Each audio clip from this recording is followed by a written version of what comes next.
জানি জানি এখন থেকেই আপনাদের কেকের গন্ধ নাকে চলে গেছে। সেই জন্য এই হেলদি কেকটা একদমই আমি বানিয়ে নিচ্ছি।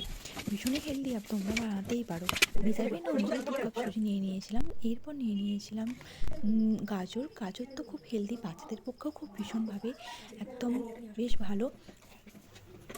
আর আমাদের স্কিনের পক্ষে তো গাজর একদমই ভালো, যেটা যেটা আপনারা বানিয়ে নিতেই পারেন। আর আমিও নিয়ে নিয়েছিলাম 2 কাপ সুজি। 2 কাপ সুজিতে নিয়ে নিয়েছিলাম গ্রেট করা গাজর। গাজর দেওয়ার পর এখানে নিয়ে নিয়েছিলাম মিষ্টির রস। মিষ্টির রসটাকে ভালো করে মিক্সড করার পর আমি এখানে নিয়ে নিয়েছিলাম নুন। এরপর দিয়ে দিয়েছিলাম ময়দা। এরপর কী করবো, ভালোভাবে মিক্সড করার পর বেকিং সোডা আর হাফ, মেজারমেন্টটা সবসময় ভালোভাবে নেবেন, যেটা আপনাদেরকে একদমই বলার। 1 চামচ বেকিং পাউডার, হাফ চা চামচ বেকিং সোডা এখানে অবশ্যই ইউজ করবেন। আর আমি যেটা করে নিয়েছিলাম, দেন আমার এখানে কেক রেডি। আর ভীষণ ভীষণ ভীষণ ভালো খেতে। তো তোমরাও বানিয়ে খাও।